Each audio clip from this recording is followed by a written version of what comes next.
रमा एकादशी व्रत कथा। जय श्री कृष्णा, राधे राधे। भगवान श्री लक्ष्मी नारायण जी की जय।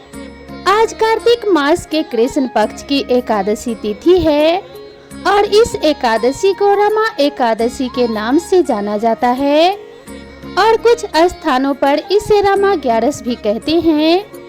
रमा माँ लक्ष्मी का ही दूसरा नाम है, इसलिए इस एकादशी की व्रत कथा को सुनने से अपार धन संपत्ति की प्राप्ति होती है।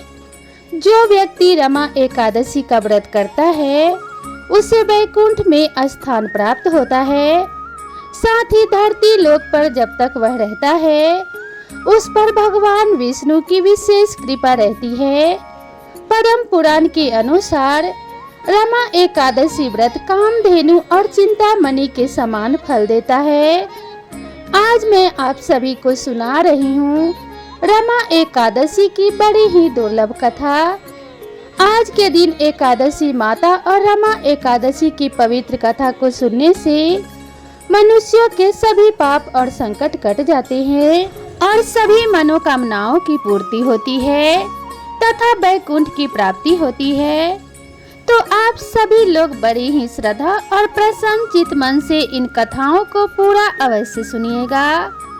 तो आइए भगवान श्री हरि विष्णु जी के चरणों का ध्यान करते हुए इस पावन कथा को सुनते हैं।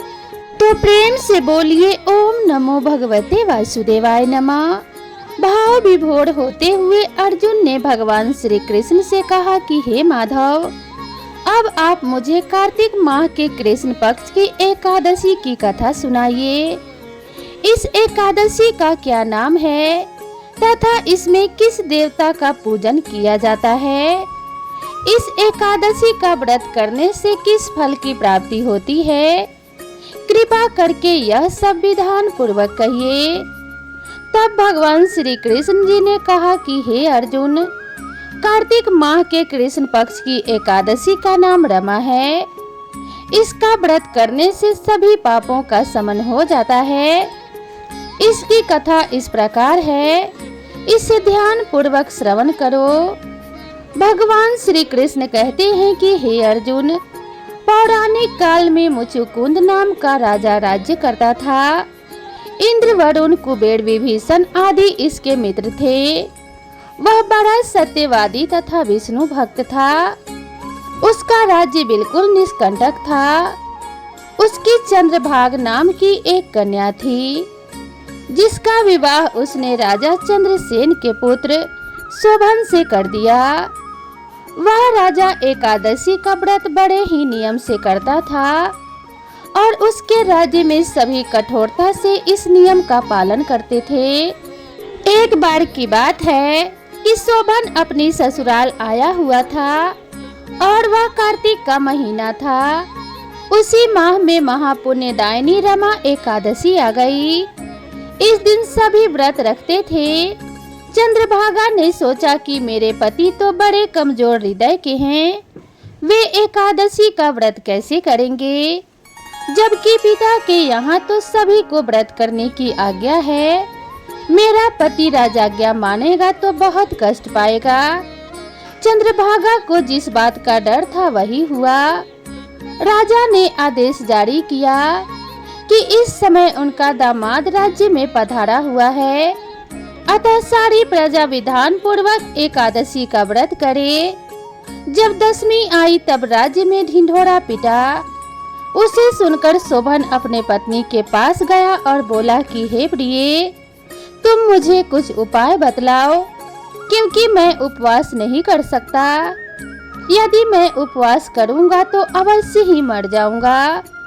पति की बात सुन चंद्रभागा ने कहा कि हे स्वामी, मेरे पिता के राज्य में एकादशी के दिन कोई भी भोजन नहीं कर सकता। यहाँ तक कि हाथी, घोड़ा, ऊंट, पशु आदि भी तृण, अंजल आदि ग्रहण नहीं करते। फिर भला मनुष्य कैसे भोजन कर सकते हैं? यदि आप उपवास नहीं कर सकते तो किसी दूसरे स्थान पर चले जाइए, क्योंकि यदि आप यहाँ पर रहेंगे तो आपको तो व्रत अवश्य ही करना पड़ेगा। पत्नी की बात सुन शोभन ने कहा कि हे प्रिय, तुम्हारी राय उचित है, परंतु मैं व्रत करने के डर से किसी दूसरे स्थान पर नहीं जाऊंगा। अब मैं व्रत अवश्य ही करूंगा, परिणाम चाहे कुछ भी क्यों न हो। भाग्य में लिखे को भला कौन टाल सकता है।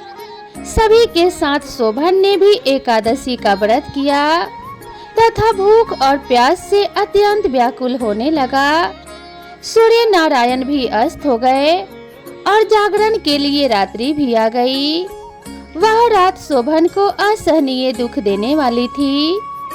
दूसरे दिन सूर्योदय होने से पूर्व ही भूख प्यास के कारण शोभन के प्राण पखेरु उड़ गए। राजा ने शोभन के मृत शरीर को जल प्रवाह करा दिया और अपनी पुत्री को आज्ञा दी कि वह सती ना हो और भगवान विष्णु की कृपा पर भरोसा रखे। चंद्रभागा अपने पिता की आज्ञा अनुसार सती नहीं हुई। वह अपने पिता के घर रहकर एकादशी के व्रत को करने लगी। उधर रमा एकादशी के प्रभाव से शोभन को जल से निकाल लिया गया और भगवान विष्णु की कृपा से उसे मंदराचल पर्वत पर धन्य धान्य से परिपूर्ण तथा शत्रु रहित देवपुर नाम का एक उत्तम नगर प्राप्त हुआ। उसे वहां का राजा बना दिया गया। उसके महल में रत्न तथा स्वर्ण के खंभे लगे हुए थे। राजा शोभन स्वर्ण तथा मणियों के सिंहासन पर सुंदर वस्त्र तथा आभूषण धारण किए बैठा था। गंधर्व तथा अप्सराएं नृत्य कर उसकी स्तुति कर रहे थे। उस समय राजा शोभन मानो दूसरा इंद्र प्रतीत हो रहा था। उन्हीं दिनों मुचुकुंद नगर में रहने वाला सोम शर्मा नाम का एक ब्राह्मण तीर्थ यात्रा के लिए निकला हुआ था। घूमते घूमते वह शोभन के राज्य में जा पहुंचा और उसने शोभन को सिंहासन पर बैठे हुए देखा। वह ब्राह्मण उसको राजा का जमाई जानकर उसके निकट गया। राजा शोभन ब्राह्मण को देख आसन से उठ खड़ा हुआ और अपने ससुर तथा अपनी स्त्री चंद्रभागा की कुशल क्षेम पूछने लगा। शोभन की बात सुन सोम शर्मा ने कहा कि हे राजन, हमारे राजा कुशल से हैं तथा आपकी पत्नी चंद्रभागा भी कुशल है। अब आप अपना वृतांत बतलाइए। आपने तो रमा एकादशी के दिन अन्न जल ग्रहण न करने के कारण प्राण त्याग दिए थे। मुझे बड़ा विस्मय हो रहा है कि ऐसा विचित्र और सुंदर नगर जिसको ना तो मैंने कभी सुना और ना कभी देखा है, आपको किस प्रकार प्राप्त हुआ। इस पर शोभन ने कहा कि हे देव, यह सब कार्तिक माह के कृष्ण पक्ष की रमा एकादशी के व्रत का फल है। इसी से मुझे यह अनुपम नगर प्राप्त हुआ है, किंतु यह अस्थिर है। शोभन की बात सुन ब्राह्मण बोला कि हे राजन, यह अस्थिर क्यों है और स्थिर किस प्रकार से हो सकता है, सो आप मुझे समझाइए। यदि इसे स्थिर करने के लिए मैं कुछ कर सका तो वह उपाय मैं अवश्य ही करूँगा। राजा शोभन ने कहा कि हे ब्राह्मण देव, मैंने यह व्रत विवश होकर तथा श्रद्धा रहित किया था। उसके प्रभाव से मुझे यह अस्थिर नगर प्राप्त हुआ। परंतु यदि तुम इस वृतांत को राजा मुचुकुंद की पुत्री चंद्रभागा से कहोगे तो वह इसको स्थिर बना सकती है। राजा शोभन की बात सुनकर ब्राह्मण अपने नगर को लौट आया और उसने चंद्रभागा से सारा वृतांत कह सुनाया। इस पर राजकन्या चंद्रभागा बोली कि हे ब्राह्मण देव, आप क्या यह सब दृश्य प्रत्यक्ष देख कर आए हैं या अपना स्वप्न कह रहे हैं। चंद्रभागा की बात सुन ब्राह्मण बोले कि हे राजकन्या, मैंने तेरे पति शोभन तथा उसके नगर को प्रत्यक्ष रूप में देखा है, किंतु वह नगर अस्थिर है। तू कोई ऐसा उपाय कर जिससे कि वह स्थिर हो जाए। ब्राह्मण की बात सुन चंद्रभागा बोली कि हे ब्राह्मण देव, आप मुझे उस नगर में ले चलिए। मैं अपने पति को देखना चाहती हूँ। मैं अपने व्रत के प्रभाव से उस नगर को स्थिर बना दूंगी। चंद्रभागा के वचनों को सुनकर वह ब्राह्मण उसे मंदराचल पर्वत के पास वामदेव के आश्रम में ले गया। वामदेव ने उसकी कथा को सुनकर चंद्रभागा का मंत्रों से अभिषेक किया। चंद्रभागा मंत्रों तथा व्रत के प्रभाव से दिव्य देह धारण करके पति के पास में चली गई। शोभन ने अपनी पत्नी चंद्रभागा को देखकर उसे प्रसन्नता पूर्वक आसन पर अपने पास बैठा लिया। चंद्रभागा ने कहा कि हे स्वामी, अब आप मेरे पुण्य को सुनिए। जब मैं अपने पिता के घर में 8 वर्ष की थी, तब से ही मैं सविधि एकादशी का व्रत कर रही हूँ। उन्हीं व्रतों के प्रभाव से आपका यह नगर स्थिर हो जाएगा और सभी कर्मों से परिपूर्ण होकर प्रलय के अंत तक स्थिर ही रहेगा। चंद्रभागा दिव्य स्वरूप धारण करके तथा दिव्य वस्त्र अलंकारों से सजकर अपने पति के साथ सुखपूर्वक रहने लगी। हे अर्जुन, मैंने रमा एकादशी का महात्म्य कहा है। जो मनुष्य रमा एकादशी के व्रत को करते हैं, उनके सभी पाप नष्ट हो जाते हैं। जो मनुष्य रमा एकादशी का महात्म्य सुनते हैं, वह अंत समय में विष्णु लोक को जाते हैं। भगवान श्री कृष्ण कहते हैं कि हे अर्जुन, भगवान श्री हरि बड़े दयालु और क्षमावान हैं। श्रद्धा पूर्वक या विवश होकर भी यदि कोई उनका पूजन या एकादशी का व्रत करता है, तो भी उसे उत्तम फल प्रदान करते हैं। परंतु मनुष्य को चाहिए कि वह भगवान का पूजन पूरी श्रद्धा से करे। शोभन अपनी पत्नी द्वारा श्रद्धा पूर्वक किए गए एकादशी के व्रतों के कारण अपने राज्य को स्थिर कर सका। ऐसी सुकर्मा पत्नी भगवान श्री हरि की कृपा से ही प्राप्त हो सकती है।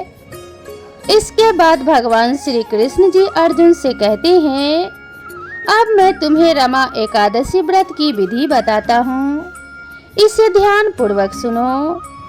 रमा एकादशी व्रत के नियमों का पालन व्रत के एक दिन पहले यानी 10वीं के दिन से ही शुरू हो जाता है। रमा एकादशी के दिन स्नान आदि से निवृत्त होकर व्रत का संकल्प करना चाहिए। एकादशी व्रत के दिन भगवान विष्णु की पूजा करनी चाहिए तथा भगवान विष्णु की प्रतिमा का तुलसी मिश्रित जल से अभिषेक करना चाहिए।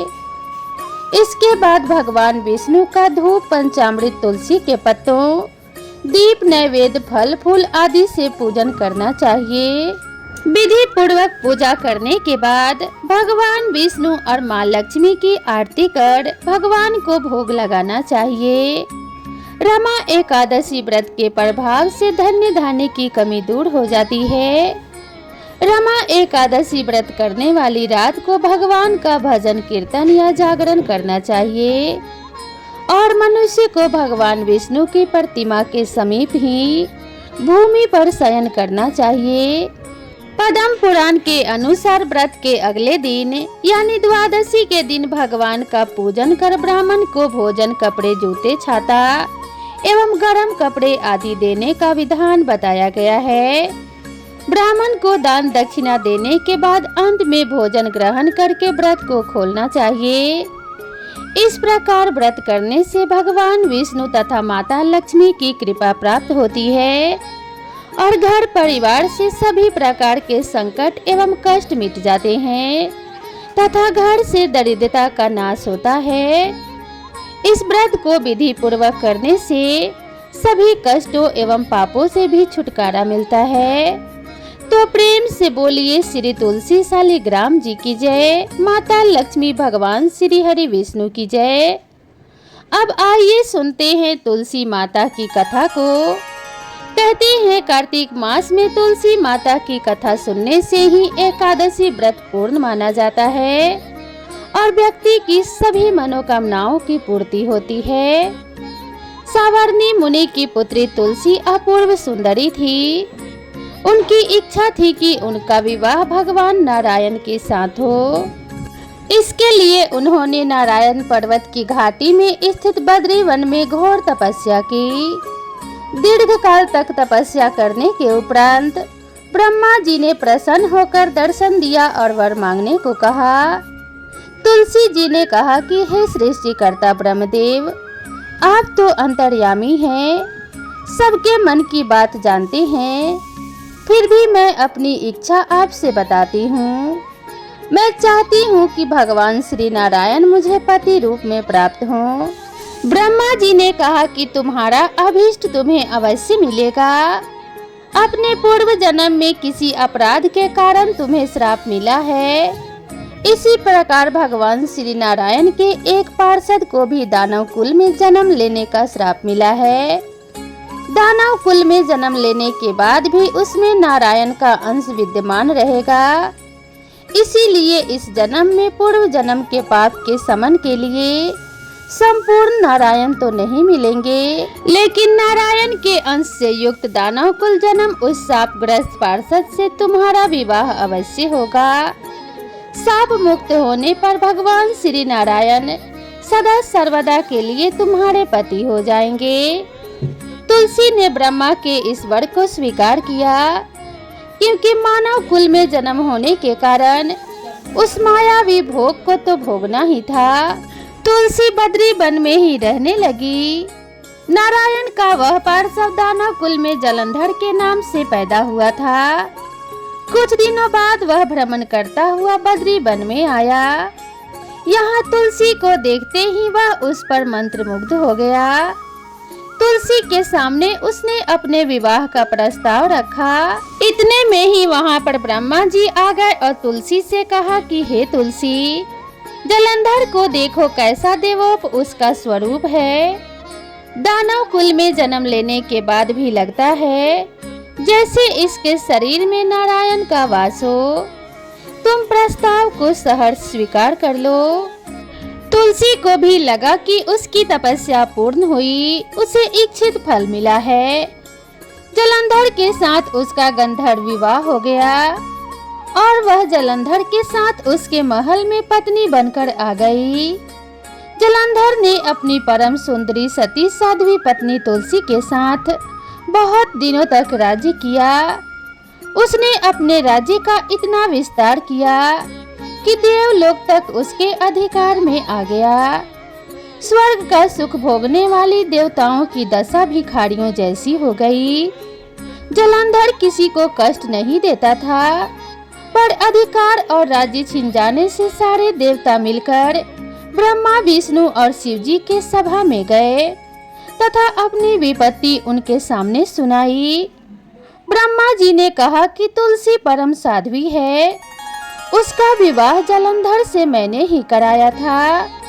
जलंधर को तब तक नहीं हराया जा सकता या फिर नहीं मारा जा सकता जब तक तुलसी को न छला जाए। भगवान श्री हरि विष्णु जी ने कहा, जलंधर पूर्व जन्म में मेरा पार्षद था। श्राप के कारण उसे दैत्य कुल में जन्म लेना पड़ा। इस जन्म में भी मेरा अंश उसमें व्याप्त है। साथ ही तुलसी के पतिव्रत धर्म से वह अजय है।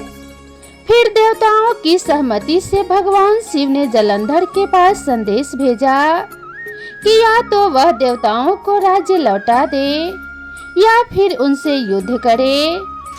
जलंधर भगवान शंकर के पास पहुंचा। उसने कहा कि देवादिदेव, आपके लिए देवताओं का पक्ष लेना उचित नहीं है। राज्य बढ़ाना हर राजा का कर्तव्य है। मैं किसी को दुखी नहीं कर रहा हूँ। देवताओं से कहिए कि वे मेरी प्रजा बनकर रहें। मैंने आपका कोई भी अपमान नहीं किया है। हमारा आपका युद्ध शोभा नहीं देता। अगर आप हार गए तो बड़ी लज्जा की बात होगी। मैं हार गया तो आपकी कीर्ति बहुत अधिक नहीं बढ़ेगी। इसीलिए यह युद्ध नहीं होना चाहिए। जलंधर की बात सुनकर भगवान शंकर हंसने लगे, क्योंकि वे तो सब रहस्य समझते थे। तुलसी और जलंधर के पूर्व जन्म के श्राप की अवधि लगभग पूरी हो चुकी थी। फिर शंकर जी बोले, इसमें कीर्ति और लज्जा की बात नहीं है। तुम देवों को राज्य लौटाकर उन्हें पद पर प्रतिष्ठित होने दो। युद्ध से बचने का यही एक उपाय है। जलंधर ने कहा, मैंने युद्ध के बल से देवलोक जीता है, कोई उसे युद्ध के द्वारा ही वापस ले सकता है। यह मेरा अंतिम उत्तर है, अब मैं यहाँ से जा रहा हूँ। ऐसा कहकर जलंधर वहाँ से चला गया। उसने अपनी पत्नी तुलसी को सारी बातें बताई और कहा, कर्म भोग सब काल सूत्र में बंधा हुआ है। जीवन में हर्ष शोक भय सुख दुख मंगल अमंगल काल के अधीन है। हम तो केवल निमित्त मात्र हैं। संभव है भगवान शिव देवों का पक्ष लेकर मुझसे युद्ध करें, लेकिन तुम चिंता मत करना, तुम्हारा सती तेज मेरी रक्षा करेगा। दूसरे दिन भगवान शंकर के नेतृत्व में देवताओं ने युद्ध छेड़ दिया। जलंधर ने भीषण बाणों की वर्षा कर उनका वेग रोका। उसके प्रहार से देवता डगमगाने लगे। उसने दानवी शक्ति का प्रयोग कर मायावी युद्ध आरंभ किया।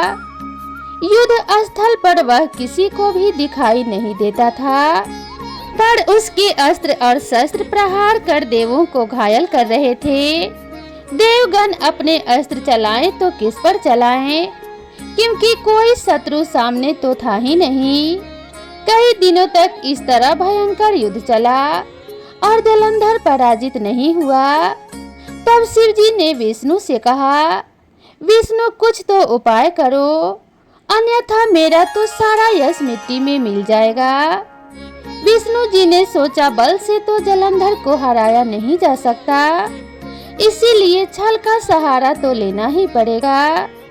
उन्होंने तुरंत अपना स्वरूप जलंधर जैसा बनाया और अस्त्र शस्त्रों से सुसज्जित हो तुलसी जी के पास पहुंच गए और बोले, प्रिय मैं युद्ध जीत गया। सारे देवता भगवान शंकर समेत मुझसे हार गए। इस खुशी में आओ, मैं तुम्हें अपने अंग से लगा लूं। पति को प्रत्यक्ष खड़ा देख तथा विजय का समाचार सुन वह दौड़कर मायावी जलंधर के गले से लिपट गई। इस प्रकार पति पत्नी दोनों ने आलिंगन हो खूब खुशी मनाई। पर पुरुष के साथ इस प्रकार के व्यवहार से उसका सती तेज नष्ट हो गया। उसका सती तेज जो जलंधर की कवच के रूप में रक्षा कर रहा था, वह कवच नष्ट हो गया। जलंधर शक्तिहीन हो गया। यह जानते ही भगवान शंकर ने उस पर अपने त्रिशूल से प्रहार किया। त्रिशूल के लगते ही जलंधर जलकर भस्म हो गया। जलंधर के मरने को जानकर भगवान विष्णु अपने असली रूप में आ गए। सामने अपने पति जलंधर के स्थान पर भगवान विष्णु को खड़ा देख तुलसी बहुत विस्मित हुई।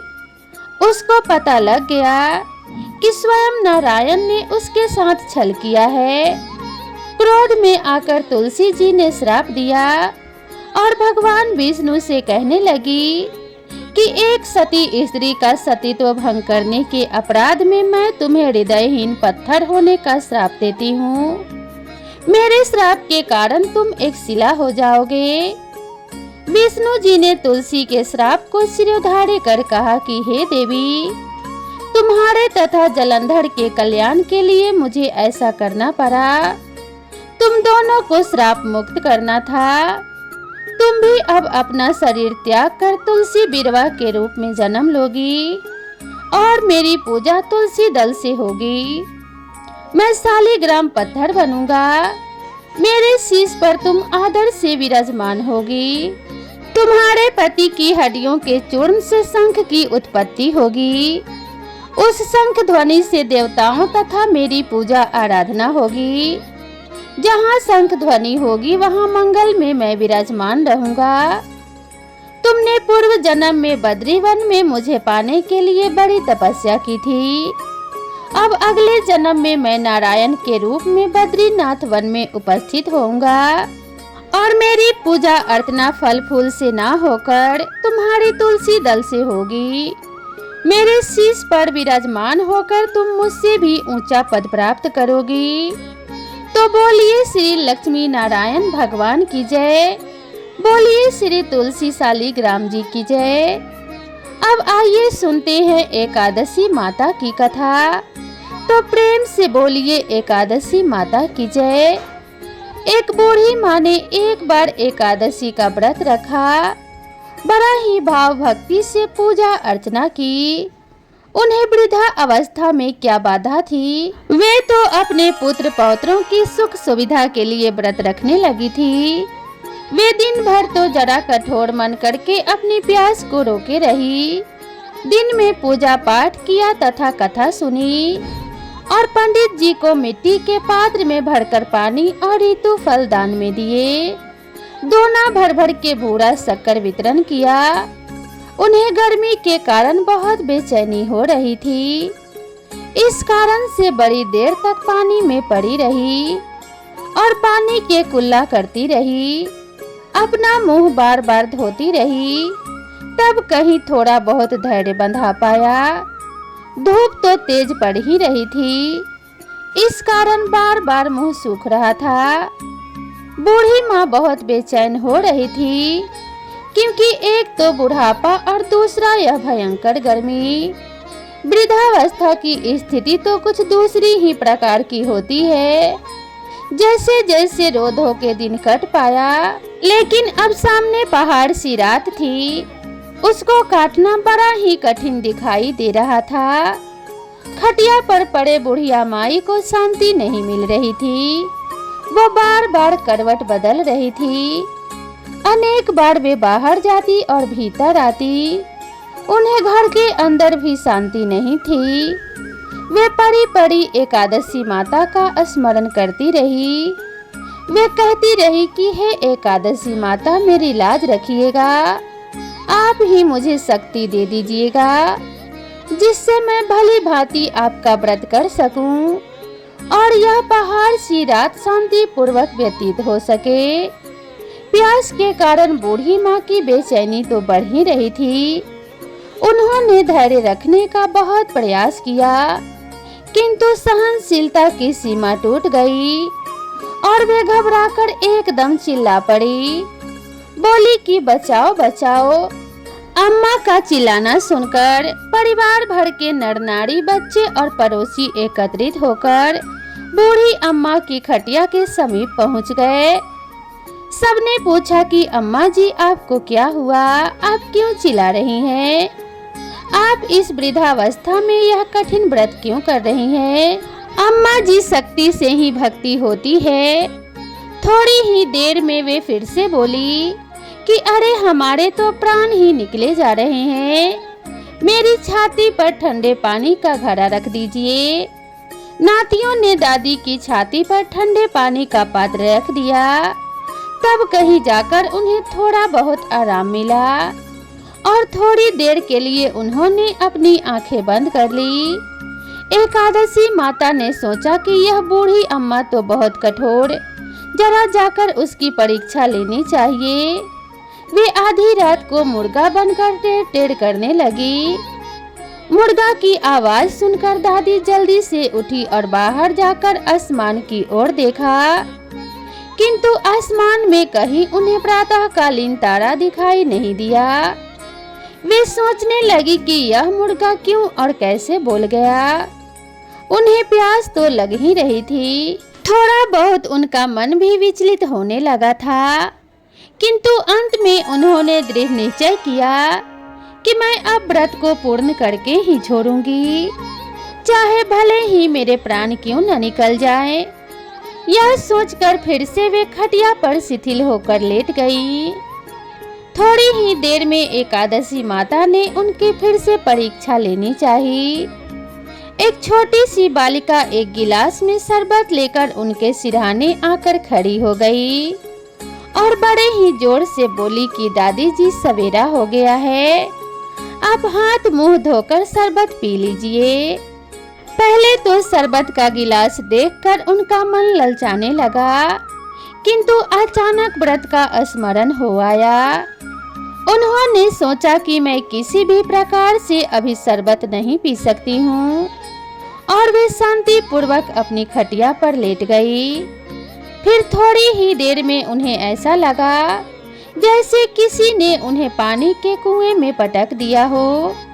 वे बड़ी देर तक उस कुएं में हाथ पांव चलाती रही, किंतु उन्होंने अपने मुंह में पानी की एक बूंद भी नहीं जाने दिया और वे दृढ़ता पूर्वक अपने व्रत का पालन करती रहीं।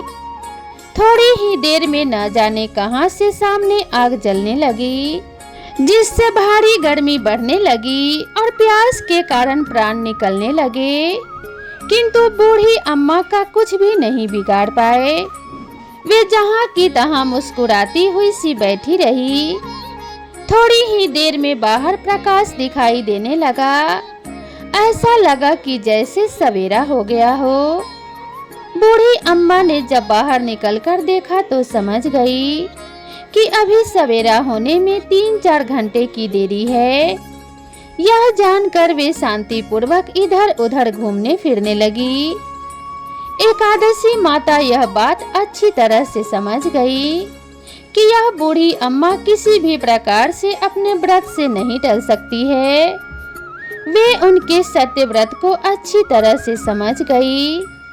सवेरा होते ही बूढ़ी माता ने स्नान किया, भगवान का पूजन पाठ किया, एकादशी माता की कथा सुनी, ब्राह्मणों को दक्षिणा देकर भोजन कराया।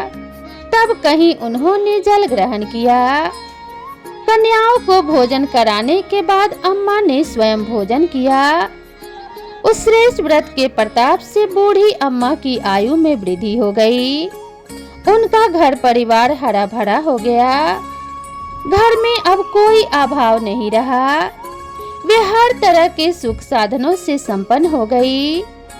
नाती नातिन से उनका घर भर गया और वे उसी दिन से 12 महीने की एकादशी का व्रत करने लगी। एकादशी माता के व्रत के प्रताप से इस संसार में हर प्रकार के सुख भोग कर अंत में वैकुंठ धाम को चली गई। जैसे एकादशी माता ने बूढ़ी माता और उनके परिवार को हरा भरा किया, ऐसे ही एकादशी माता हम सभी की मनोकामनाओं को पूर्ण करे। बोलिए श्री लक्ष्मी नारायण भगवान की जय। प्रेम से बोलिए एकादशी माता की जय। एकादशी माता की कृपा आप सभी के ऊपर सदैव बनी रहे। घर में धन्य धान्य की वृद्धि होती रहे। इसी कामना के साथ आप सभी से विदा लेते हैं। मिलते हैं नई वीडियो में नई कथा और नई कहानी के साथ। तब तक के लिए राधे राधे।